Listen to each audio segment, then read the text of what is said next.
BNP অফিসের peon পরিচয়ে আশুলিয়া থানার ওসির রাজনৈতিক পরিচয় তদন্তে আসা এবং অসদাচরণকারী সুমন মিয়াকে গ্রেপ্তার করেছে পুলিশ।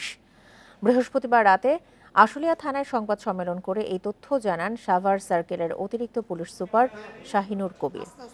এর আগে দুপুরে গোপন সংবাদের ভিত্তিতে চাঁদপুরের শাহরাস্তি এলাকা থেকে সুমনকে গ্রেপ্তার করা হয়। সংবাদ সম্মেলনে পুলিশ জানায়, মঙ্গলবার আশুলিয়া থানায় নবাগত ওসি মনিরুল হক ডাবলুকে ছাত্রলীগের বলে বিব্রত করার চেষ্টা করে সুমন।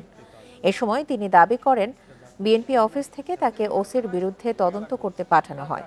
এ সংক্রান্ত একটি ভিডিও সামাজিক যোগাযোগ মাধ্যমে ভাইরাল হয়।